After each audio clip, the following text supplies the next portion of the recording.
Assalamualaikum warahmatullahi wabarakatuh. Halo Sobat Sarjana, dimanapun Anda berada, senang dan bahagia sekali saya Cite menemani dan membersamai Anda dalam podcast Rasan-Rasan, Rabu Santai, Rabu Sarjana. Dalam podcast ini tentunya kita menghadirkan banyak sekali dengan topik dan pengalaman yang inspiratif dan inovatif yang mendatangkan tokoh dan pakar yang expert di bidangnya. Tentunya ini juga dalam rangka menjalin silaturahim kepada seluruh Sobat ISNU dimanapun berada. Alhamdulillah pada kesempatan hari ini kita kedatangan tamu yang sangat spesial. Tentunya beliau adalah tokoh, aktivis gerakan, aktivis organisasi, dan tentunya adalah aktivis perempuan yang inspiratif. Pada kesempatan hari ini kita kedatangan tokoh Ibu Erlina SPMH. Apa kabar Ibu? Baik, alhamdulillah sehat. Salam sarjana, salam sobat sarjana dimanapun kita berada di seluruh Indonesia. Saya senang sekali bisa bersilaturahmi, ketemu dengan Mbak Cite yang cantik. Masya Allah, terima kasih Insya Bu. Allah mudah-mudahan sepanjang program Rasan-Rasan Rabu Santainya Sarjana Nahdlatul Ulama itu bisa ada secuil mungkin gitu ya, yang bisa nanti ada manfaat lah ya buat Sobat Sarjana seluruh Indonesia. Masya Allah, luar biasa. Terima kasih Ibu Erlina. Baiknya ini saya manggil Ibu atau Kakak atau Mbak nih, biar Rabu Sarjana ini sangat santai sambil kita ngopi dan lain sebagainya. Ya Mbak Cite, kalau teman-teman NU khususnya ya, teman-teman adik-adik ya, para rekan-rekan ISNU gitu, lebih banyak memanggil saya Mbak. Oke. Jadi lebih Mbak. keren kalau panggilnya Mbak Erlina. Oke Mbak, biar kita seumuran ya. Mbak Yeah, Erlina SPMH, luar biasa. Sebelum kita masuk ke sesi yang lumayan serius tetapi santai, kita ingin tahu nih bagaimana pengalaman Ibu Erlina atau Mbak Erlina ini dalam sepak terjangnya sebagai aktivis perempuan. Wah, keren banget ya, saya diberi sebuah kata dalam tanda kutip aktivis perempuan gitu. Tetapi memang itu the real dimaksud itu memang teman-teman menganggap saya ini adalah aktivis gitu ya. Padahal ya kalau sebenarnya saya ini adalah ibu rumah tangga. Yang lain-lainnya itu kan saya lebih suka berkomunikasi dengan orang banyak. Saya lebih suka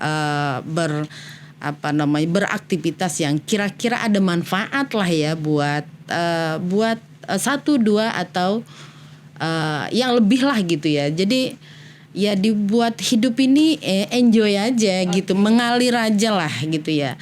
Anggap aja ini adalah perjalanan, proses perjalanan gitu ya. Kalau kita sekarang ibu rumah tangga, jadilah ibu rumah tangga yang punya banyak manfaat, bukan hanya di dunia domestik ya, tetapi juga di publik. Di publik itu juga bukan hanya yang sifatnya tidak berkualitas ya maksud saya gitu, tetapi memang secara nyata gitu ya, apa yang menjadi aktivitas kita itu ada manfaatnya buat orang banyak. Kalau menurut saya sih dalam melakukan perjalanan hidup itu begitu gitu, dalam sebuah proses begitu. Oke, baik, terima kasih Ibu.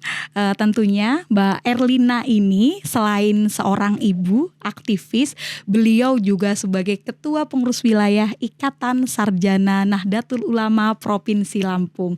Sepak terjangnya di dunia domestik, di dunia sehari-hari tentunya sudah tidak diragukan lagi. Dan Ibu Erlina ini yang kita ketahui bahwa beliau juga seorang sarjana pertanian gitu kan, yang tentunya beliau seorang akademisi juga seorang politisi. Mungkin Ibu bisa menceritakan gitu loh pengalamannya dari kecil sehingga Ibu bisa menjadi seorang aktivis juga akademisi, yang tentunya juga seorang ibu yang mungkin tidak bisa dilakukan oleh banyak orang, tetapi ini merupakan kewajiban kewajiban kita bersama sebagai seorang aktivis organisasi. Monggo Ibu. Siap Mbak Cite. Jadi saya hanya sharing saja bahwa Sobat Sarjana seluruh Indonesia, saya sama posisinya dengan teman-teman di luar. Saya juga berasal dari salah satu kabupaten paling bungsunya Provinsi Lampung gitu ya. Di kampung saya namanya Pesisir Barat. Orang tua saya petani. Saya asli orang Lampung gitu ya. Orang tua saya, ibu saya Lampung, bapak saya Lampung. Yang memang sampai hari ini kami memang latar belakangnya adalah petani gitu ya. Jadi memang berangkat dari latar belakang itulah gitu ya. Namanya juga anak petani. Kalau petani itu kan makannya juga dari hasil-hasil pertanian kayak telur gitu ya kampung. Makanya ikan hari-hari gitu ya, agak sedikit ada lah yang terserap gitu loh dalam aktivitas hari-hari. Kalau kata orang itu banyak makan, kalau dulu kan banyak makan ikan katanya cacingan gitu ya. Oh cacingan justru ya Bu. Justru karena kami ini tiap hari makan ikan gitu ya, jadi memang mungkin ininya DHA-nya lebih lah gitu sedikit gitu, sehingga memang Mbak Cite perjalanan hidup saya gitu ya, karena memang latar belakang keterbatasan ekonomi dan lain-lain gitu, saya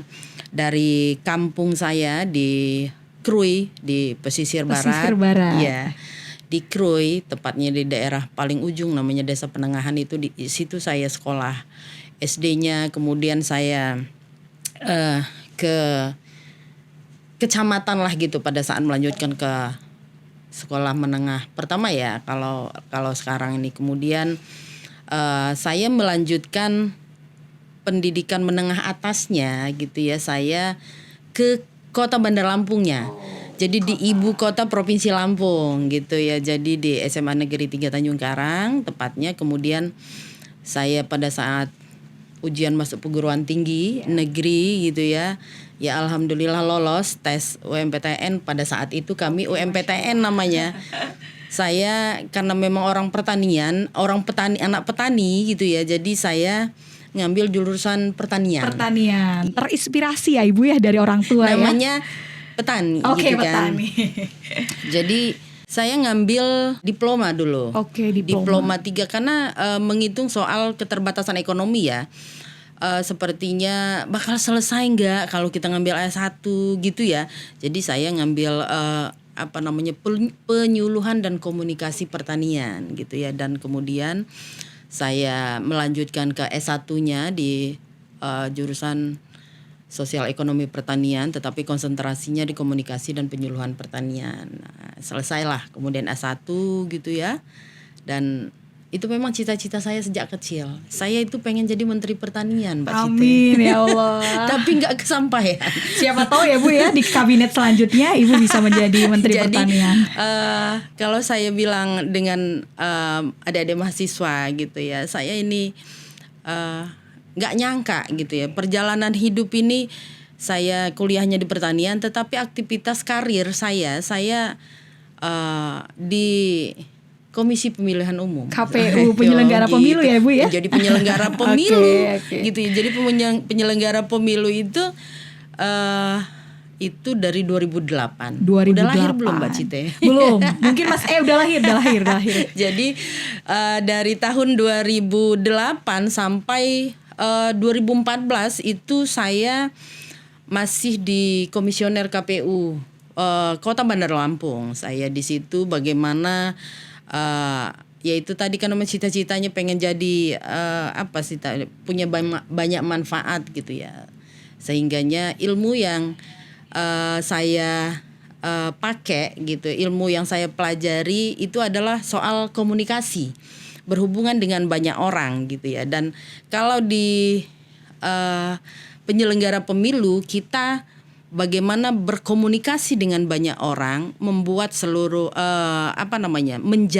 menjaga hubungan, kita berhubungan dengan partai politik, banyak partai, kita harus buat mereka setara, nggak boleh berpihak ya. Namanya independen itu kan begitu ya. Jadi itulah yang kemudian membawa saya Tetapi sekali lagi bahwa Mbak Cite dalam perjalanan ini Sobat Sarjana ini mesti ini kita pengennya A gitu, ternyata pada saat proses itu saya juga nggak nyangka. Waktu itu saya kan hanya penyelenggara pemilu pada saat saya diminta oleh Partai Kebangkitan Bangsa pada saat itu, Erlina, kamu kan sudah selesai nih, gitu kan, udah selesai nih di penyelenggara pemilu, sudahlah kamu ini coba, gitu ya.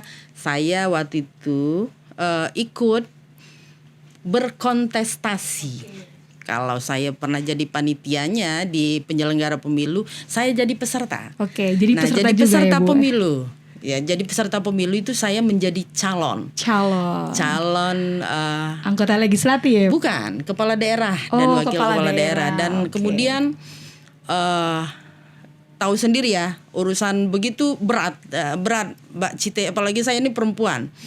Nggak nyangka banget gitu loh, kok saya bisa terpilih gitu bersama pasangan saya pada saat itu gitu ya. Disitulah proses itu kemudian gitu ya menghantarkan kita sebagai kader Nahdlatul Ulama gitu ya, yang sampai hari ini saya tetap pada doa itu biar sehat selamat gitu ya. Amin, Ini teman-teman amin. sobat sarjana ini untuk menjaga integritas kita ini, menjaga integritas kita. Pada saat saya melangkah, saya selalu berpikir, aduh, gue ini anak PMII, malu sama kalau ada apa-apa gitu ya, malu sama keluarga besar gitu, dan itu yang saya jaga gitu loh. Jadi dan sampai hari ini saya alhamdulillah selesai gitu, sampai purna tugas, dan kemudian saya kembali beraktivitas di kampus ya, karena memang setelah pasca jadi penyelenggara pemilu, saya diminta sama senior-senior kita gitu ya, artinya sama tokoh-tokoh NU, Erlina bantu ngajar. Saya dulu pernah jadi staf pengajar di Universitas Raden Intan Lampung. Oke. Oke. Dulu begitu saya. Kemudian saya mencalonkan diri dan saya terpilih, mengabdilah saya di pesisir barat selama 5 tahun. Dan kemudian saya balik lagi gitu, saya mengabdi di kampus yang saat ini menghantarkan saya gitu untuk lebih luas lagi mengabdi sebagai ketua pengurus wilayah Ikatan Sarjana Nahdlatul Ulama Provinsi Lampung gitu. Jadi dalam banyak hal proses dan komunikasi yang baik gitu ya. Jadi memang kita harus mengkedepankan soal integritas dari latar belakang kita berasal dari mana gitu ya. Jadi ini yang mengontrol kita pada saat kita melakukan hal yang misalnya kurang berkenan lah gitu ya di hati banyak orang. Itu yang saya jaga sampai hari ini gitu ya.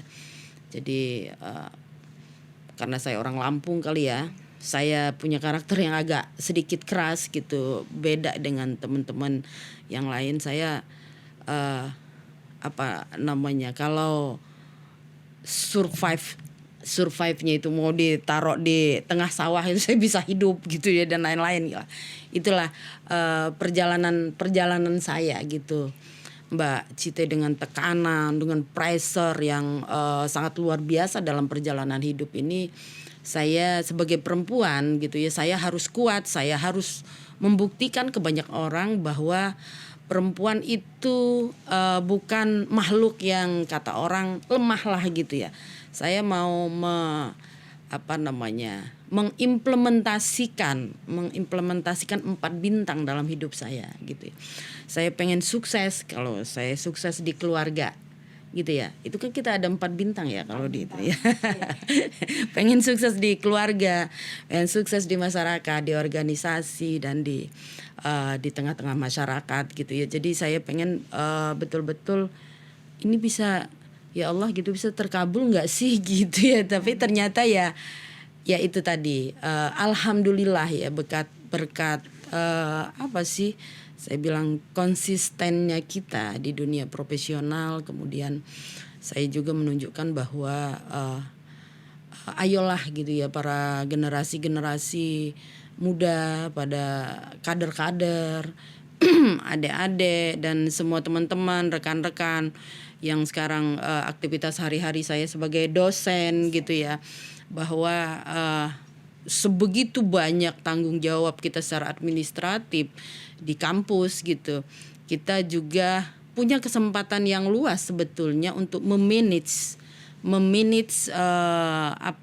waktu kita agar lebih berkualitas lah gitu, bermanfaat lah gitu Mbak Cite. Kalau saya berpikir simpel aja lah hidup ini gitu. Oke, terima kasih banyak Mbak, banyak insight positif ya yang di-sharekan oleh Mbak Erlina ini, sepak terjangnya dari anak seorang petani tetapi tidak mudah patah semangat untuk terus berjuang. Dan ada hal yang menarik nih yang tadi diceritakan oleh Mbak Erlina. Salah satunya adalah Mbak Erlina ini telah terjun di dunia penyelenggara pemilu, kemudian praktisi, bahkan akademisi. Dan yang menarik bagi kita ingin diperbincangkan adalah kenapa Mbak Erlina ini tertarik untuk mengikuti kontestasi setelah menjadi penyelenggara pemilu dan akademisi tersebut. Bagaimana ini tanggapannya Mbak Erlina? Ya, jadi begini Mbak Cite. Rata-rata kita perempuan ini kan tidak tahan dengan tekanan-tekanan politik gitu ya. Kita yang dianggap orang jadi calon itu aja sudah luar biasa. Artinya kalau dari sisi akademis gitu, kita dari sisi akademis kajiannya bahwa untuk menjadi seorang yang bisa lulus menjadi calon dalam kontestasi pemilihan kepala daerah itu kan harus memenuhi syarat-syarat kalau di KPU betul. Ya syarat administratif ini ya kan harus didukung minimal 20% partai politik gitu ya. Saya konsisten karena memang inilah modal awal saya melakukan komunikasi politik yang baik gitu ya di tengah-tengah masyarakat, dan inilah yang kemudian menghantarkan saya gitu untuk memenuhi syarat administrasi itu. Jadi kan kalau kemarin misalnya di Pilkada 2024 saja gitu ya, saya tidak banyak bicara gitu ya. Orang misalnya untuk mengikuti kontestasi ini sudah melakukan sosialisasi popularitas dan lain sebagainya ya. Oke lah, kita soal populernya kita popularitas kita sudah bagus, tetapi memang saya membuktikan ya, menunjukkan bahwa komunikasi yang baik gitu, komunikasi politik yang baik itu bisa menghantarkan saya sudah 3 kali menjadi calon, berkontestasi menjadi calon kepala daerah dan wakil kepala daerah, dan ketiga-tiganya melalui partai politik yang direbut orang itu ya direbut lah, namanya kekuasaan itu kan harus direbut ini Mbak Cite ya. Yang diperjuangkan orang itu kan soal rekomendasi nah partai. Jadi rekomendasi partai ini luar biasa loh ya kan, kalau kita tidak punya seni seni dalam berpolitik, dalam berpolitik itu susah. Kadang betul. Orang punya uang yang sangat banyak ini Sobat Sarjana, tetapi kemudian tidak mampu. Iya betul. Iya kan? Ada orang yang punya popularitas yang bagus, tetapi komunikasi politiknya tidak bagus juga tidak bisa gitu ya. Jadi memang bagaimana kita memadukan itu sampai pada posisi kalau kata Ketua PWNU Lampung ini Mbak Erlina ini nggak ngomong-ngomong gitu, tapi tiba-tiba kok yang dapat rekom ya memenuhi syarat bisa ditetapkan oleh itu kan rapat pleno KPU itu. Iya, rapat pleno KPU. Dengan surat keputusan bahwa kita memenuhi syarat sebagai calon gitu. Ini kan teman-teman ini kan tahu sendiri bagaimana konstelasi politik yang ada di masing-masing daerah gitu. Itu luar biasa tuh tekanannya gitu ya. Jadi tidak mudah untuk menaklukkan itu. Jadi sebagai perempuan ya yang punya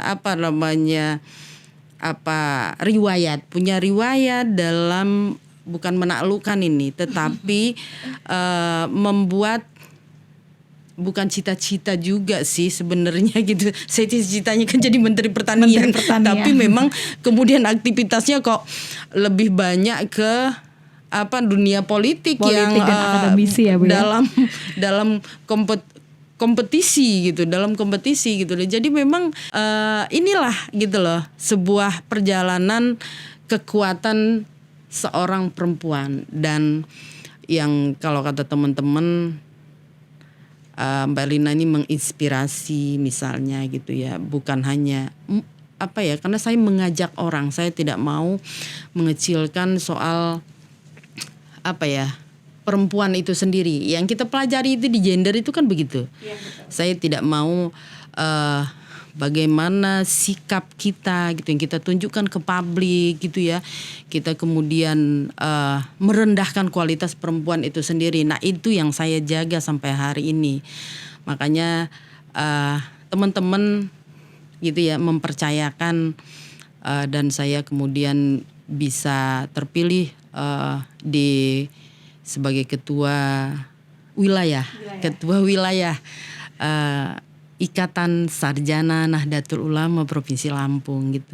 Saya merasa sekarang lebih luas gitu ya. Saya bisa mengekspresikan, menunjukkan bahwa kita sebagai perempuan itu tidak boleh merasa bahwa kita tidak mampu. Ternyata kita mampu gitu ya. Banyak hal yang bisa kita berikan, artinya kontribusi kita buat masyarakat itu. Kelebihan saya itu sedikit gitu. Sedikitnya itu mungkin bisa mempengaruhi orang, mungkin gitu. Kalau menurut teman-teman, saya juga nggak tahu. Namanya kita juga kan hanya menjalankan tugas dan amanah ya, Bu. Tugas dan amanah gitu. Sehat selamat lahir dan batin gitu. Dan ya hanya sekelumit itu aja sih, Mbak. Karena ini kan kita tidak bicara soal bagaimana kita membahas sebuah teori perempuan dalam kajian akademis gitu ya. Jadi saya pakai bahasa rasan-rasan saja, Rabu santai gitu ya. Tapi menarik juga ya pengalaman Ibu yang luar biasa dari motivasi sebagai anak seorang petani ingin menjadi Menteri Pertanian, tetapi tidak menuju menjadi Menteri Pertanian tentunya Ibu sudah melalui proses seleksi ya, dari seleksi menjadi penyelenggara, kemudian seleksi menjadi seorang legislator dan eksekutor. Ini tentunya sangat luar biasa ya. Kemudian Sobat Sarjana di seluruh Indonesia, khususnya di Provinsi Lampung nih, kira-kira di Provinsi Lampung itu tersebar berapa Ibu? Pengurus cabang, PAC atau berapa? Mungkin Ibu bisa ceritakan kepada kami, Sobat Sarjana semuanya, untuk bisa saling menginformasikan Ibu terkait kondisi di sana. Sebagai ketua dari Sarjana Nahdlatul Ulama yang ada di Provinsi Lampung, tentu ini menjadi tanggung jawab secara kelembagaan. Ya kan? Artinya secara kelembagaan itu ada indikator dong. Ya kan? Kalau kepemimpinan, ini kita bicara soal kepemimpinan ya. Kepemimpinan kita pada saat kita diberikan tanggung jawab untuk ya memimpin para sarjana, namanya yang kita pimpin ini kan para intelektual. Iya, intelektualnya NU gitu ya. Jadi saya harus ada progres dong gitu loh dalam perjalanan saya sebagai ketua ya. Pada saat posisi kita ini kan badan otonom paling muda gitu ya, otomatis juga di Lampung saya baru ketua ketiga gitu ya, ketua yang periode ketiga gitu ya. Dan memang karena saya memang perjalanan tadi ya secara kelembagaan, punya sedikit pengalaman gitu ya, sehingga PW ISNU Lampung ini memang saya sampai perjalanan ke tahun kedua ini ya, di tahun kedua ini saya belum sampai pada posisi merealisasikan terbentuk pengurus cabang, Cabang, ya kan? oke. ISNU di 15 kabupaten kota di Lampung. 15 Mbak kabupaten Cite, kota. ya, 15 kabupaten kota, dan sekarang yang sudah definitif itu kan 8 kabupaten kota di Provinsi Lampung. Jadi masih tertinggal 7 yang harus saya segera selesaikan gitu. Artinya secara kelembagaan ini adalah indikator keberhasilan seorang pemimpin untuk mengarahkan seluruh jajaran pengurus gitu melaksanakan tanggung jawab masing-masing sehingga bisa sampai pada posisi kita strike ya gitu ya. Dan ini semua sudah dalam proses, artinya di tingkatan pengurus wilayah itu kita sudah membagi tugas para wakil-wakil ketua dan sampai pada posisi pembagian tugas untuk konsolidasi organisasi gitu ya. Jadi konsolidasi organisasi itu tentu nanti akan mendorong kita ya dalam konteks Lampung ya. Konteks Lampung ini ya, dalam konteks Lampung kita bisa memberikan kontribusi kita sebagai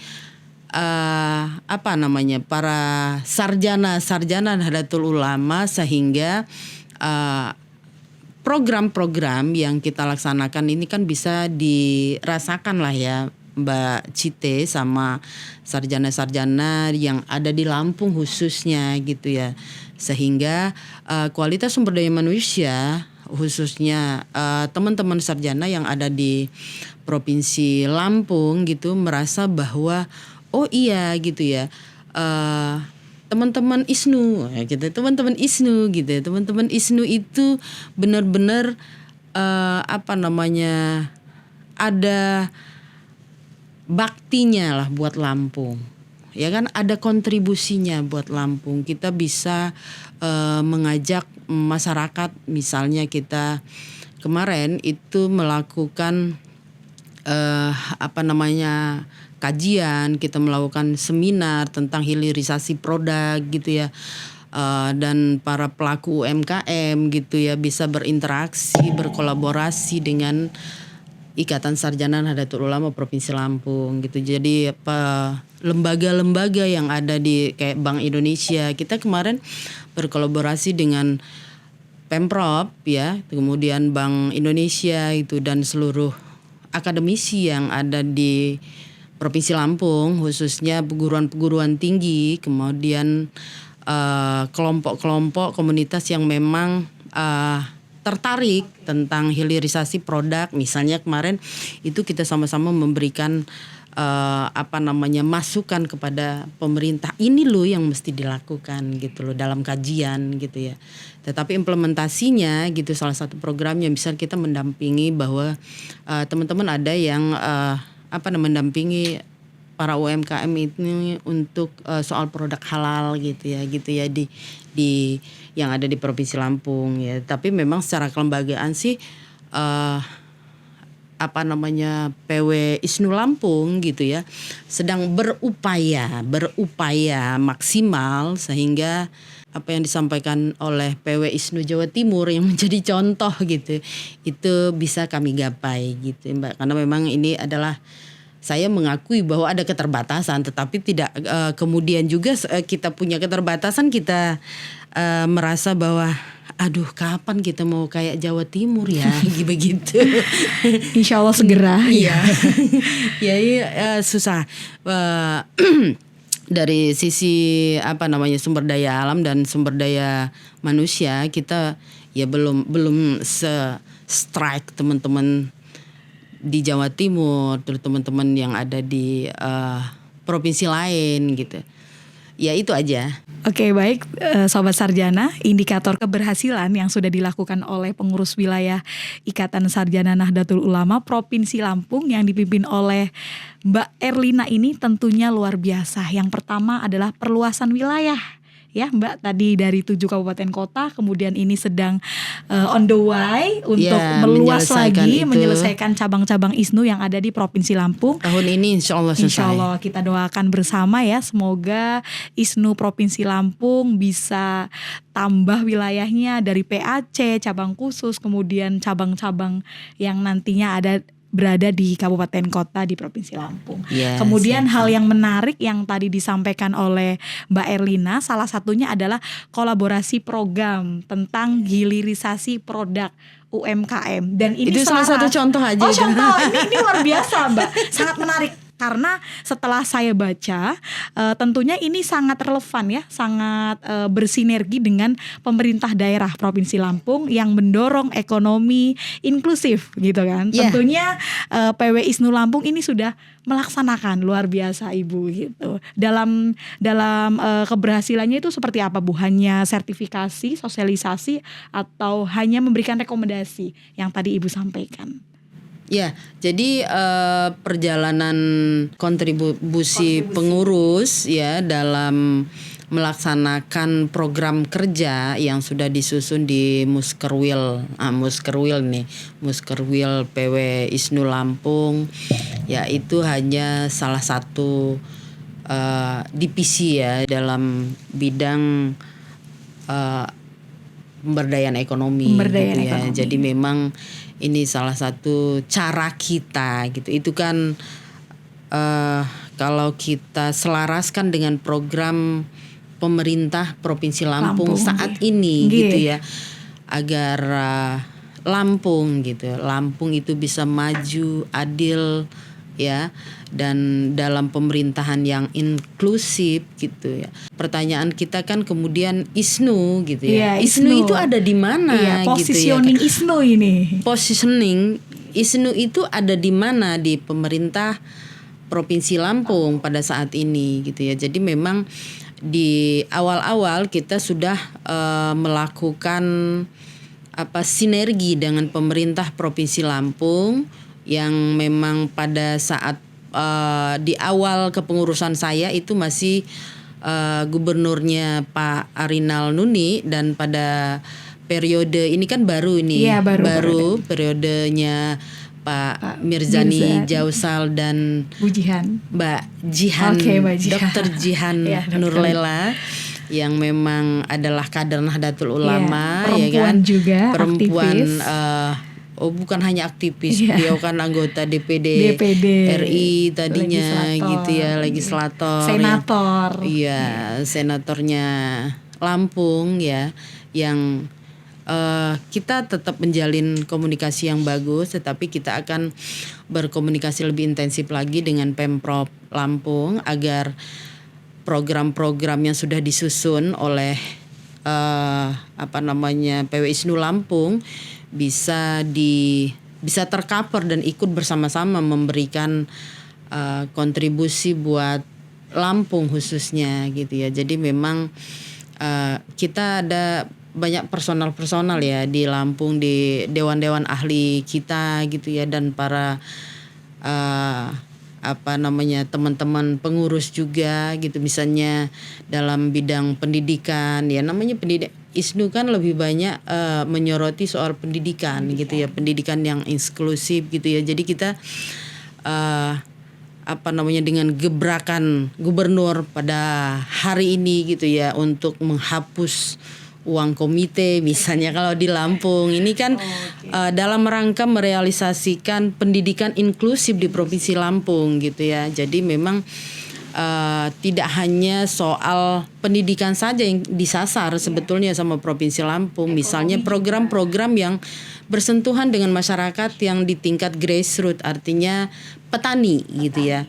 Petani artinya soal pertanian, karena menjadi pertanian ini gitu ya, menjadi tulang punggung kemajuan Provinsi Lampung. Salah satunya itu disupport oleh pertanian gitu ya, apakah dalam bidang produksinya, pengolahan hasilnya gitu. Jadi memang luar biasa, sehingga nanti gitu ya, ke depan kita kepengen lebih banyak program yang the real bisa bersentuhan dengan masyarakat. Kemarin sih Pak Gubernur udah menyarankan bahwa kader-kader atau sarjana-sarjana kita yang ada di kabupaten kota itu bisa berkolaborasi dengan Pemprov lewat Pemprov Lampung, kemudian kemudian bisa berkolaborasi dengan teman-teman para pimpinan daerah ya di kabupaten kota sehingga nyata gitu apa yang dilakukan oleh teman-teman sarjana. Tetapi ini sekali lagi ini bukan pernyataan normatif ini. Mbak Cite, tapi ini dalam proses gitu loh, dalam proses yang insya Allah ISNU bisa memposisikan kita punya kontribusi yang lebih real untuk daerah tercinta. Khususnya Provinsi Lampung. Ya, Sobat Sarjana, luar biasa. Provinsi Lampung memiliki segudang ya tokoh-tokoh intelektual, khususnya ini Ikatan Sarjana Nahdlatul Ulama yang dipimpin oleh Mbak Erlina. Jadi ini sangat menginspirasi untuk seluruh PW ISNU, bahkan cabang-cabang untuk terus berkomitmen, berkontribusi dan berkolaborasi dengan pemerintah daerah dalam rangka mewujudkan Indonesia Emas 2045. Oke, baik Ibu. Tadi Ibu menyebut tentang grassroots dan pertanian. Berarti secara tidak langsung Provinsi Lampung ini memiliki daya tarik yang berbeda dengan provinsi lain. Salah satunya adalah di bidang pertanian. Mungkin selain rekomendasi kepada pemerintah daerah, hal secara taktis yang sudah dilakukan oleh pengurus PW ISNU maupun cabang yang ada di Provinsi Lampung, kira-kira seperti apa Mbak Erlina ini? Mungkin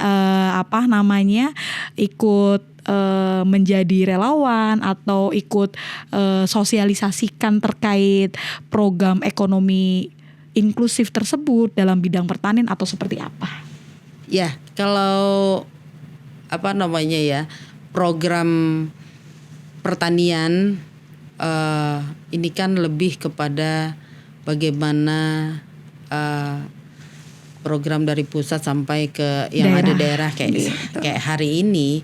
Kita belum pada posisi, maksud saya ya kan, teman-teman sarjana ini belum pada posisi ikut di dalam misalnya dalam program ketahanan pangan yang hari ini ya kan, bagaimana bisa mensejahterakan masyarakat di tingkat bawah gitu, apakah di petaninya gitu ya atau di masyarakat kita gitu ya, khususnya dalam program sekarang soal MBG dan lain sebagainya ya. MBG ini ya yang sekarang memang lagi di khususnya di Provinsi Lampung, insya Allah sih ya kan, masyarakat bisa merasakan bahwa support. Nah ini kan soal support gizi bagi generasi muda kita gitu ya, yang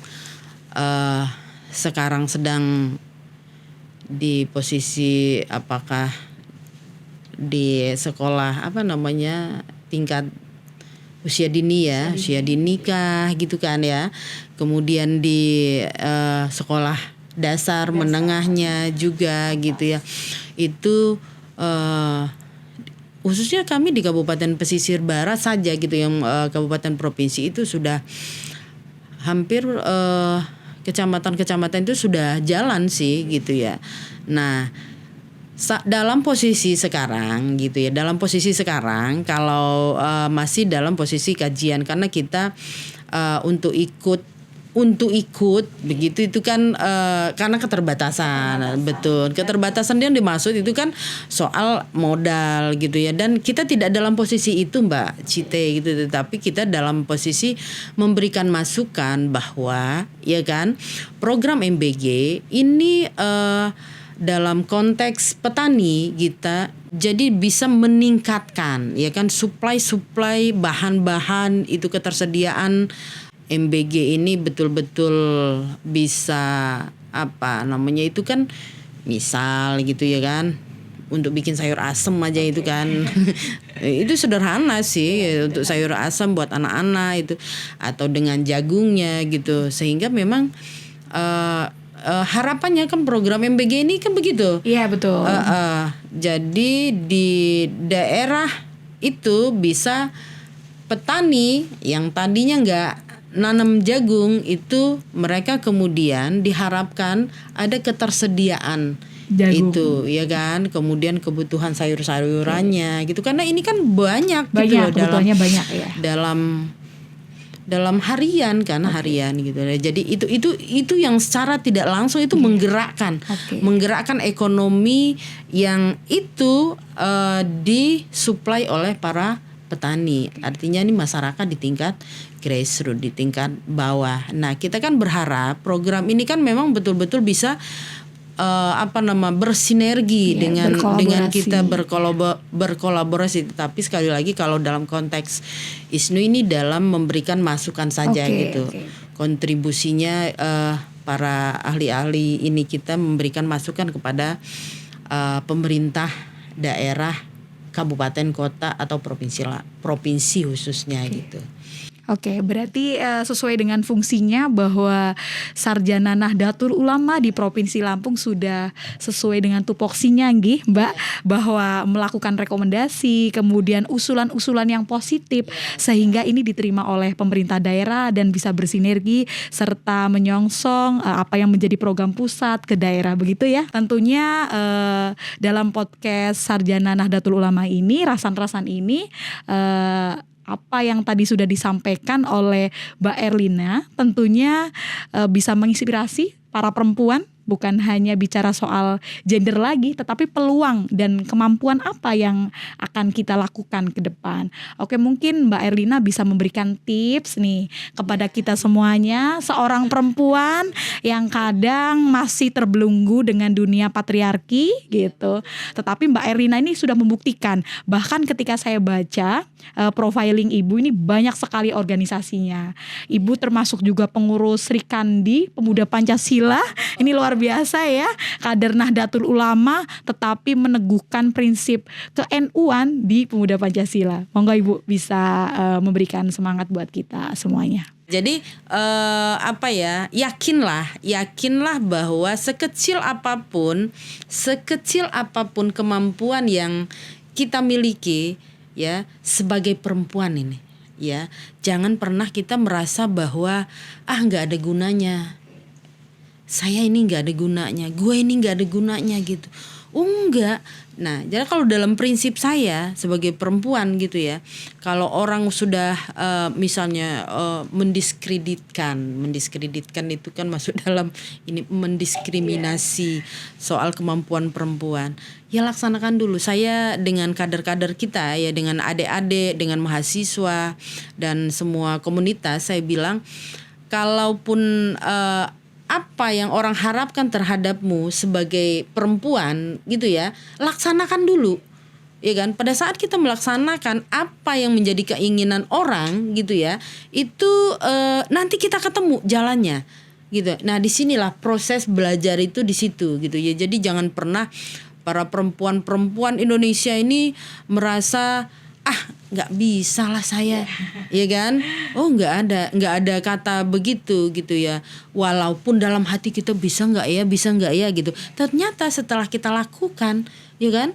Kita lebih lebih mampu dari perempuan. Ternyata apa yang kita sampaikan, apa yang kita buktikan di hadapan publik, kalau dinilai dari sisi apanya gitu, laki-laki aja nggak sanggup gitu kan, misalnya gitu. Jadi kita jangan pernah merasa bahwa kita sebagai perempuan yang katanya kita ini lemah dan lain sebagainya. Tidak gitu ya. Kalau menurut saya gitu ya, ayolah para perempuan Indonesia gitu, para sobat sarjana perempuan di Indonesia, jangan pernah merasa bahwa kita ini lemah, tidak sekuat laki-laki. Ternyata pada saat sudah kita laksanakan, ya kan, kita ternyata lebih kuat, ya kan.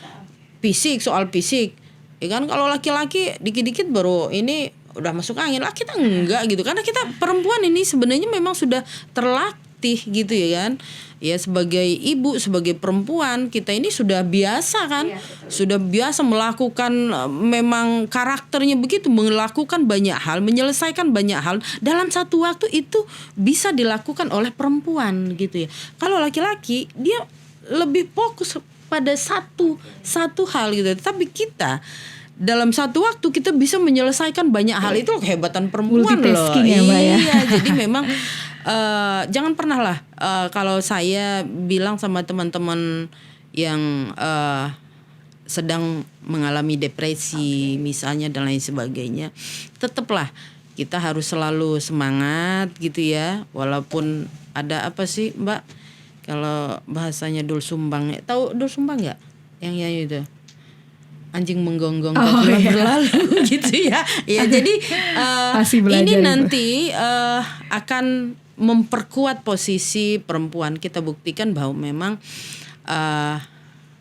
kalau dari penilaian, misal ini penilaian saja,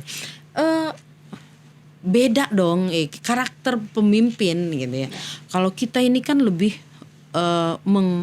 akomodir semua orang. Dengan laki-laki kita bisa komunikasi, dengan perempuan yes okay kan begitu ya. Jadi memang saya sih kepengen fokus bahwa perempuan jangan pernah mau terima kalau kita selalu dianggap. Pernah kita buktikan gitu, kebuktikan bahwa kita ini mampu gitu. Tunjukkan dengan sikap gitu ya, sikap perbuatan. Jangan sampai kita merendahkan posisi kita sendiri sebagai perempuan gitu loh, sehingga orang menilai kita dari sikap kita yang positif itu gitu ya.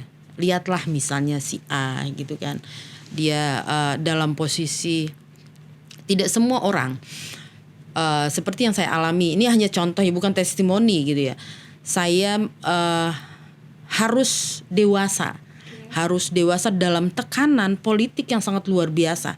Saya mengalami kalah dalam konteks kontestasi pilkada, tetapi gitu ya kan, saya membuktikan bahwa perempuan itu lebih kuat gitu ya dalam posisi kita mendapatkan tekanan politik yang sangat luar biasa, kemudian kita kalah, tetapi secara psikologi kita buktikan bahwa kita enjoy saja gitu ya. Itu membuktikan bahwa memang kita kuat, nggak laju kalau bahasa orang Lampung, nggak laju kita orang inilah laju lemah benar kelihatan ya, laju down ya teman-teman itu kan begitu gitu ya. Jadi banyak sekali Mbak orang kalah pilkada langsung drop ya Mbak ya, sakit sehingga tidak bisa memanage emosional, tidak bisa memanage ekonomi, bukan ekonomi ya, maksudnya emosi. Ekonomi juga. Bangkit dari kekalahan ya Mbak ya. Bayangin aja kalah pilkada loh gitu kan, tetapi tidak kemudian membuat badan kita merasa ya, namanya kalau sakit itu Mbak ya, sakit itu kan bisa down semua gitu. Tetapi itulah ya, bahwa menyampaikan ke publik bahwa kita memang harus kuat. Jadi dalam berpolitik kita harus dewasa dalam hal itu tadi, menjaga stabilitas emosi gitu ya. Ya bayangin aja anak-anak sekarang gitu kan, patah hati aja masuk kamar, macam-macam ya, nangis gitu ya. Nah ini saya bilang bangun. Ya, Anda kalau jatuh bangkit ya, lagi ya Mbak ya. Bangkit lagi gitu ya. Jangan tunjukkan ke orang kalau kita itu lemah, ya kan. Jadi kita harus selalu semangat. Saya biasa menyemangati orang gitu Mbak ya, karena kita paham ya, empati kita sebagai seorang perempuan gitu. Seandainya dalam posisi itu, begitu kan, posisi terjatuh dan lain-lain, ya kita harus bangun dong gitu ya kan. Dan inilah yang menghantarkan juga saya sebagai ketua PW ISNU Lampung, saya harus menjaga ISNU-nya karena saya adalah ketua Sarjana Nahdlatul Ulama Provinsi Lampung. Saya tunjukkan bahwa kita dalam mensikapi hal-hal dalam tekanan politik, ekonomi dan lain sebagainya, kita harus kuat. Kalau dulu dalam perjuangan kolonialisme kita kenal dengan Raden Ajeng Kartini, sekarang dalam menyongsong perubahan 2045 kita kenal dengan Mbak Erlina, Ketua Pengurus Wilayah Ikatan Sarjana Nahdlatul Ulama dengan sepak terjang yang sangat luar biasa di Provinsi Lampung. Oke, baik Sobat Sarjana, hal yang menarik lagi nih yang perlu kita bahas dari Provinsi Lampung adalah Ibu berasal dari pesisir barat nih, kabupaten yang mungkin banyak orang yang belum tahu gitu. Bisa dipromosikan hal-hal yang menarik atau hal-hal yang unik yang ada di pesisir barat nih. Kita juga suatu waktu mungkin bisa kolaborasi program ya, Mbak. Surganya Lampung. Oh, surganya Lampung. Oke, bisa dijelaskan kepada kita semuanya. Jadi pesisir barat itu sebetulnya juga adalah karakter ya. Karakter karena memang kami Lampung yang tinggal di daerah pesisir, sehingga membuat kami ini punya karakter yang sedikit keras ya. Gimana kita hari-hari berlaga dengan suara ombak gitu, sehingga kita nih, mohon maaf ini Mbak Cite kalau saya ini nggak bisa ngomongnya agak pelan gitu ya. Jadi dentuman ombak, terus itu di daerah pesisir kami justru sebagian besar adalah kawasan hutan. Hutan dan pantai ya, Mbak ya. Panjang pantai pesisir Batu 210 km gitu ya. Jadi memang potensi luar biasa ya. Sepanjang pantai pesisir barat itu menjadi surganya para peselancar. Gitu ya. Jadi tahu peselancar? Tahu. Biasanya lihatnya tuh di Pulau Dewata ini. Teman-teman wisatawan turis mancanegara. Kalau Mbak Cita sering lihat turis-turis yang bawa papan selancar itu ke pesisir barat, hampir sebagian besar. Jadi ke pesisir barat itu surganya karena memang panjang ombaknya itu memang yang menarik di pesisir barat itu gitu. Dan memang lautnya itu indahnya luar biasa gitu. Kalau ini soal keterbatasan sumber daya manusia tadinya ya, yang saya bilang bahwa kita ini kaya, sumber daya alam kita ini luar biasa. Saya selalu mendesak para pejabat-pejabat tinggi yang ada di Provinsi Lampung untuk selalu bisa mengunjungi Kabupaten Pesisir Barat gitu ya, dan bisa menyampaikan tidak hanya dalam promosi itu kan hanya ungkapan kata-kata indah gitu ya. Ya, tetapi mereka benar-benar bisa melihat anugerah keindahan itu ada di situ, ada di pesisir barat gitu loh. Jadi yang sekarang masih sangat alami pariwisatanya. Jadi kalau Anda ke Lampung dan belum ke Krui, belum ke pesisir barat, Anda belum sampai ke Lampung sebetulnya gitu ya. Dan untuk sampai ke situ kan sekarang sudah akses pariwisata sudah ada lewat pakai pesawat bisa kalau mau cepat gitu. Tapi kalau Anda para wisata lokal atau mancanegara gitu bisa gitu ya menikmati lewat darat. Jadi sepanjang lintas barat itu bisa lihat alamnya, bisa lihat lautnya, potensi yang ada di alam itu. Kita punya damar gitu ya. Kita punya air terjun, kemudian daerah aliran sungai kita yang potensi sangat luar biasa sebetulnya gitu. Jadi lebih pandai pada mengelola gitu. Jadi itu sih sebetulnya motivasi kemarin itu, bagaimana kita bisa kalau kita menjadi pimpinan daerah, maksud saya dengan kepala daerah ataupun wakil kepala daerah, kita kan bisa lebih real. Kalau lewat kekuasaan itu Mbak lebih mudah kita memberi lewat sistem. Ya kan, lewat sistem ya kan kita bisa memberikan manfaat kepada banyak orang gitu kan gitu. Itu kalau yang benar gitu ya. Tapi kalau kita salah ngambil langkah gitu ya, itu yang agak susah gitu ya.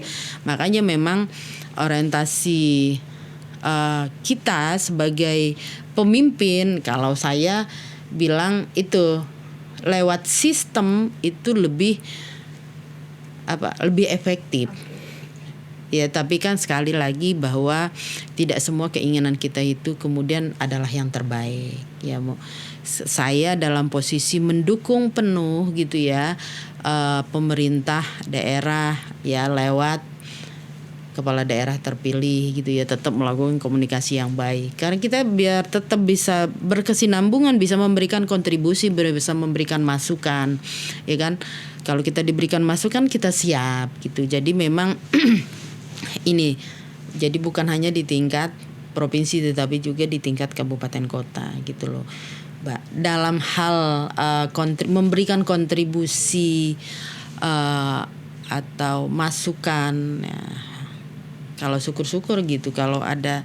Kalau saya sih lebih suka ya Mbak Cite ya, teman-teman selama ini teman-teman NU ya kan banyak menurunkan program ya kan. Nah ini memang lebih nyata bisa dirasakan sampai ke tingkat ranting gitu ya. Jadi memang NU ini luar biasa pada saat kita bisa mengelolanya dan kemudian program itu bisa langsung ke bawah, itu sangat luar biasa. Makanya saya sering ikut halakoh gitu dalam kajian gitu ya, mengajak teman-teman yang ada di tingkat bawah pondok-pondok pesantren begitu Mbak, biar keluarga besar kita, saya di Universitas Malahayati gitu ya, bisa membantu teman-teman karena memang rektor kami gitu kan adalah anggota DPR RI ya, dari PKB Komisi 10 gitu, sehingga bisa salah satu kegiatan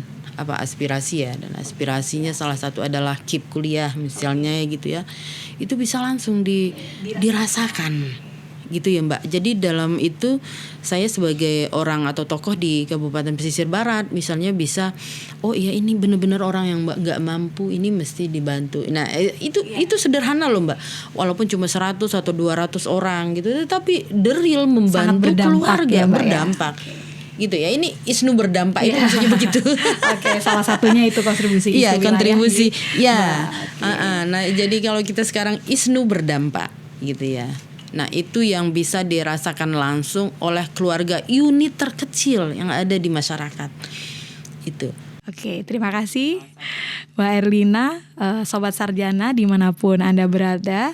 Kalau mau ke Provinsi Lampung tidak afdol kalau tidak sampai ke Kabupaten Pesisir Barat. Ya, Kabupaten Pesisir Barat. Pesisir Barat dengan sejuta alam yang indah, dan luar kemudian, biasa. Tentunya sumber daya manusianya juga sangat luar biasa ya Ibu ya. Contohnya seperti Ibu ini yang sekarang menjadi Ketua Pengurus Wilayah Ikatan Sarjana Nahdlatul Ulama.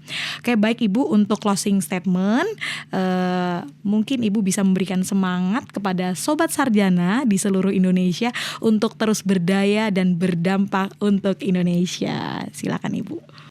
Izin ini mengajak para Sobat Sarjana seluruh Indonesia ya, dimanapun kita berada ya, sebagai orang atau kader yang dilahirkan dari perut Nahdlatul Ulama gitu ya, yang sebagian besar itu warga Nahdlatul Ulama itu ada di tingkat desa, ya kan. Salah satu kontribusi yang paling diharapkan adalah hadirnya kita sampai ke tingkat grassroots gitu ya. Jadi hadir kita sampai ke tingkat grassroots itu mulai dari melakukan pemberdayaan, minimal memberikan informasi gitu, sampai pada posisi memberikan sebuah kontribusi dalam bentuk program gitu loh. Itu adalah hal yang sangat luar biasa. Apakah itu ya kan program dalam bentuk turunan atau memang swadaya kemampuan kita sebagai para sarjana yang berkumpul dalam wadah Ikatan Sarjana Nahdlatul Ulama gitu. Jadi Sobat Sarjana ya, mari kita berikan kontribusi yang lebih the real program ya, yang bisa dirasakan langsung oleh masyarakat kita sampai ke tingkat bawah. Karena kita kepengen dampak hadirnya ISNU itu bisa dirasakan oleh teman-teman sampai ke tingkat bawah, walaupun secara struktur kelembagaan kita hanya sampai ke tingkat kecamatan gitu ya. Nah, dan program kita harus sampai bawah gitu ya. Kalau harapan saya mengajak kayak kita lah gitu ya di Lampung, walaupun belum semasif yang ada di Jawa Timur gitu dan provinsi-provinsi lain, dan ketua-ketua PW ISNU seluruh Indonesia gitu ya. Semangat, mudah-mudahan ISNU akan semakin berjaya gitu.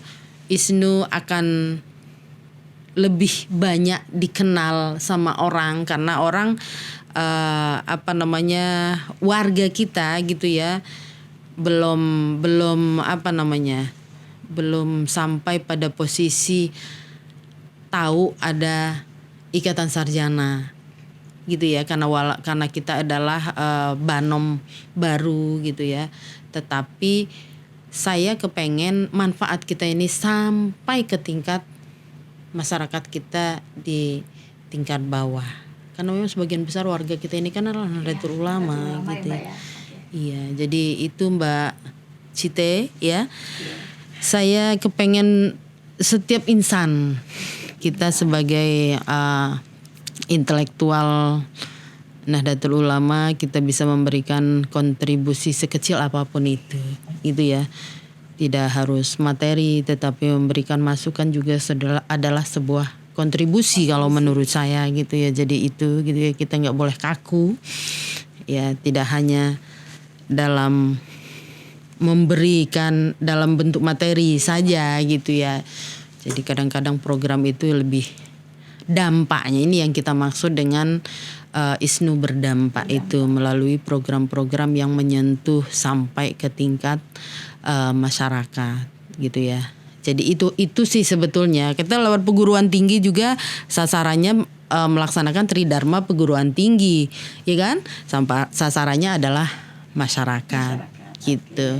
Saya atas nama Ketua PW ISNU Provinsi Lampung ini memberikan apresiasi kepada pengurus pimpinan pusat Ikatan Sarjana Nahdlatul Ulama ya, yang sudah menyampaikan undangan kepada kita sebagai kapasitas sebagai Ketua PW ISNU saya dari Provinsi Lampung, sehingga saya bisa ikut program transformasi digital ya, gitu ya, dalam sharing ya. Ini sharing dan ngobrol santai gitu, ngobrol santai, Rabu santai, Rabu gitu Sarjana. Ya. Rabu santai gitu ya. Saya sekali lagi mengucapkan terima kasih banyak gitu. Sedikit, walaupun sedikit yang saya sampaikan, tetapi saya yakin ya kapasitas sebagai pemimpin perempuan kita harus membuktikan bahwa semua orang punya kesempatan yang sama dalam memberikan kontribusi ya, memberikan kontribusi dimanapun kita gitu ya. Jadi kalau dari profil tadi saya dari petani gitu ya, anak petani sampai pada posisi menjadi pimpinan atau kepala daerah, saya sebagai wakil bupati gitu ya. Kemudian saya sekarang kembali beraktivitas sebagai akademisi gitu ya, yang insya Allah gitu sedikit banyak ada manfaat gitu ya. Kita tunggu ya, ketua-ketua PW ISNU seluruh Indonesia akan hadir menemani sobat sarjana di seluruh Indonesia.